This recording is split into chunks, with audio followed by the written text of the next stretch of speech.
Salut à tous. Alors aujourd'hui, je vais vous montrer comment faire un cadre pour une toile. Bon, ben voilà, on a commandé des toiles sur le net. En fait, on les a commandées en Chine sur AliExpress. Du coup, quand vous les recevez comme ça. Ils sont tout enroulés, vous avez que la toile. Quand vous achetez un cadre sur AliExpress, faites attention, vous allez recevoir en fait qu'une toile. Et après, le cadre, c'est à vous de le fabriquer ou de l'acheter. Pour le fabriquer, en fait, pour une toile comme ça, qui va tout cacher, ça sert à rien de faire des coupes à 45 degrés. Au départ, j'ai commencé à faire des coupes à 45 degrés pour un cadre, mais ça m'a pris du temps. Et du coup, en fait, avec les arêtes et tout, on n'est pas trop bien précis si on n'a pas les outils qu'il faut. Le mieux, c'est de faire des angles droits, des coupes droites. Au moins, ça va très vite et on peut les faire facilement. Voilà, comme on voit ici, moi j'ai coupé des bouts de planche que j'ai acheté pas cher. En fait, si vous voulez acheter des planches comme ça, moi, elles font à peu près 1 cm par 2,5 cm. J'ai acheté un gros paquet à 5 euros. Si vous achetez juste la planche chez le Roi Merlin, la planche elle coûte 2 euros. Elle fait 2,40 m. Voilà, vous allez la payer 2,50 € à 3 euros. 2,40 m, la même que celle-ci. Moi, je les ai achetés à Brico Dépôt. Bon, ils n'ont pas que du bon matos. Il y a beaucoup de nœuds sur les planches. J'ai payé ça 5 euros. Il y avait 10 planches de 2 mètres. Voilà, le calcul est vite fait. Pour 5 euros, vous avez assez pour faire tout ce que vous avez à faire. Ensuite, bon, les découpes, c'est très simple. On mesure tout d'abord la longueur de la toile, le dessin. Et il faut prendre en compte la largeur du bois à l'extérieur. Si jamais celle qui va à l'intérieur, la petite planche. Voilà, si jamais, admettons, ça fait 60 et que votre planche elle fait 2,5 de chaque côté, ben vous coupez 55 la planche qui va à l'intérieur. Et celle qui va à l'extérieur, c'est-à-dire à l'extrémité à l'extérieur, celle-là, si jamais ça fait 60, ben vous coupez 60. Voilà. Bon, là, c'est pas la mesure, ça fait pas 60, mais c'est un exemple. Ensuite, moi, j'ai coupé vachement précis pour que ma toile elle soit le plus large possible.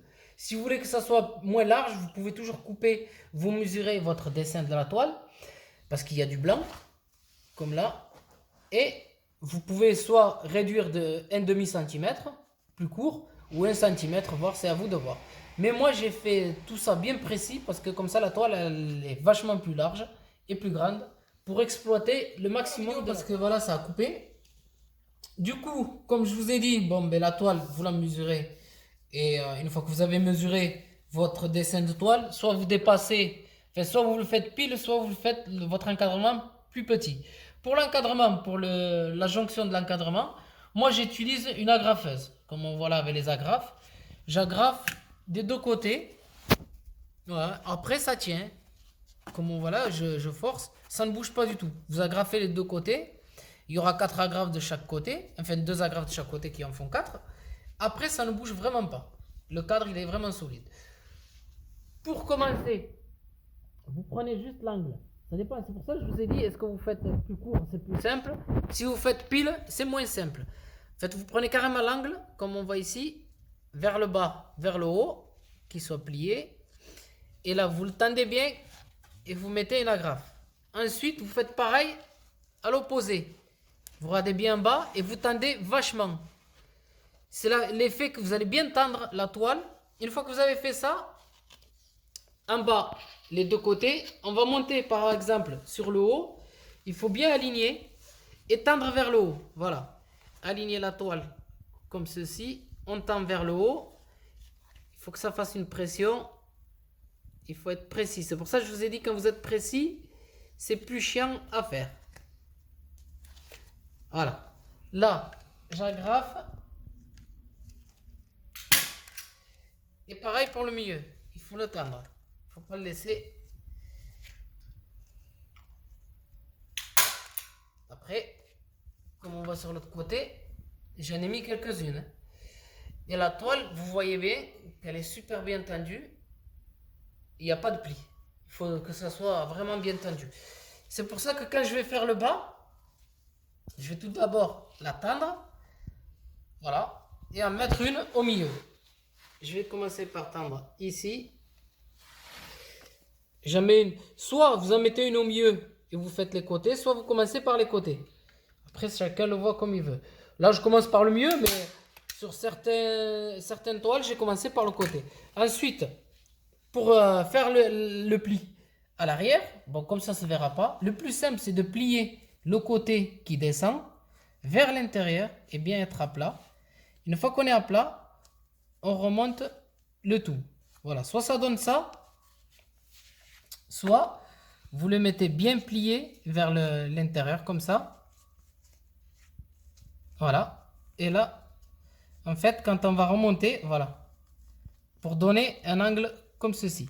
Pourquoi on plie à l'intérieur et on ne fait pas le pli en bas? Si on fait le pli en bas, ça va vachement se voir. Alors, c'est pour ça qu'on plie et on relève bien, comme ceci. Voilà. Et là, on met une agrafe. Voilà. Là, l'angle, on ne le voit pas par l'extérieur. Bon, parce que voilà, là, je l'ai fait vite, mais après, je vais le redresser. À l'extérieur, on ne le voit pas. Comme ce que j'ai fait ici, on ne les voit pas du tout, les angles à l'extérieur. Voilà. Après, voilà, ça, je l'ai fait, c'était la nuit. Bon, si jamais vous voulez le refaire, vous pouvez toujours rectifier un peu. S'il faut tendre, comme on voit, je vois ici un peu de blanc. Je peux toujours enlever la grafe, ici, et je vais le tendre, tout simplement. Plus c'est tendu, mieux c'est. Bien sûr, il ne faut pas aller déchirer la toile, mais avant de déchirer la toile, il faut vraiment bien tendre. Voilà, comme voilà, moi j'ai tendu en bas, maintenant il ne me restera plus que le haut à tendre, et la toile va être super bien faite. Une fois que j'aurai tendu là, voilà. C'est pour ça, si jamais vous ne l'avez jamais fait, le mieux c'est de faire 5 mm plus court. Comme ça, votre toile va être bien à l'intérieur, même si vous ne tendez pas trop et tout ça. On ne verra pas le blanc. Ensuite, pour le cadre, pour pouvoir le peindre, mais tout simplement, on mesure bien le milieu. Et là, avec une mèche, on fait juste un petit trou, sans bien sûr percer la toile. Moi, je l'ai fait parce que voilà, je sais que je ne vais pas percer la toile. Mais sinon, dès que vous faites le cadre, comme ici, vous mesurez le milieu, vous faites un petit trou, n'allez pas jusqu'au bout, juste à peu près jusqu'au milieu pour que la vis elle puisse rentrer à l'intérieur du cadre. Et ça vous tiendra votre cadre sur le mur. Voilà, mais je vous souhaite bon courage pour faire ça parce que c'est long quand même.